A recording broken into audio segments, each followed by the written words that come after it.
Now imagine this. You've had a long, tiring day. It's time to unwind. Your bros have come over. You decide to enjoy some chicken wings with a football game on. What drink would you crave? A chilled can of beer? Sounds amazing, doesn't it? Now imagine this. Instead of a football game, what if it was a girls' get-together? A session to spill the tea, enjoy a rom-com. Would we be thinking of a beer still? Probably not. A fruity cocktail? Maybe. Because those are the stereotypes. And they exist because of the overtly masculine marketing of beers. It's not just marketing. The whole beer brewing industry is now dominated by men. But what if I told you women were the original beer brewers? You may find this hard to believe, but here's a look into history. For centuries, beer was considered a staple beverage. It was an affordable way to consume and preserve grains. From the Vikings to the Egyptians, people relied on beers to quench their thirst. In fact, there was a time when even children were allowed to take a swig or two. For the working class, beer provided an important source of nutrients. It was full of carbohydrates and proteins. And what happens when something becomes a part of a daily meal? When it's just another household chore? It falls on the shoulders of the homemaker. It becomes a woman's job. So women brewed. For religious ceremonies, for their homes, eventually for business as well. Yes, some enterprising women took this household skill to the marketplace. They began selling beer. Widows, unmarried women used this fermentation prowess to earn some extra money. Married women partnered with their husbands to run a business. Now, if you go back in time to the Renaissance, let's say to a market in England, according to some historians, this is what you would see. Women wearing tall, pointy hats. They'd often be seen standing in front of big cauldrons. But these women were no witches. They were brewers. The hats made them stand out, their customers in a crowded marketplace. Cauldrons were meant to easily transport beer, and those who sold out of stores had cats, not as demon familiars, but to keep mice away from the grain. But as women were establishing their foothold in the beer markets, the Reformation began. The fundamentalist religious movement preached stricter gender norms.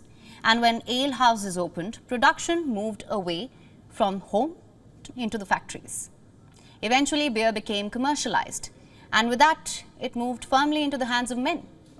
They had the financial, cultural, and legal resources to conquer such a quickly expanding industry. And so began the Boys Club. Just how male-dominated is American craft brewery ownership, though? According to 2021 data, the answer is 3-1.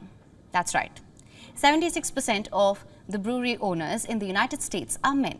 Out of some 8,000 breweries in the United States, women only own 160. That accounts for about 2%. Let's now keep ownership aside. Let's focus on the quality. How do you judge the quality of a craft beer? Apparently, the sex of the brewer plays an important role here as well. That's what studies tell us. Researchers of the Stanford University conducted an interesting experiment. They chose two products, craft beer and cupcakes.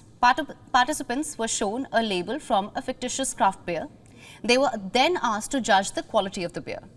A fictitious brewer's name appeared on the label. Half of the participants were shown a female name. The other half was shown a male name. Other than that, the labels were identical.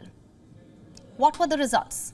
When participants believed the brewer was a woman, they said that they would pay less for the beer. They also had lower expectations of the taste and quality of the beer. And guess what? When the same experiment was repeated for the cupcakes, male cupcake bakers did not suffer the same fate as the female brewers. Cupcakes baked by both men and women received similar reviews. Turns out bias only exists when women jump into male-dominated jobs and not the other way around. But it's not all bad. Things are changing. Women are now entering the craft beer business, especially in the UK. Companies are waking up to the reality that inclusivity is actually profitable. Some brands are marketing their beers in a more conventionally feminine way.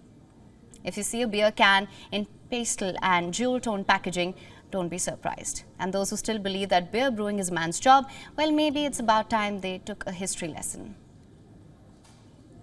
WION is now available in your country. Download the app now. Get all the news on the move.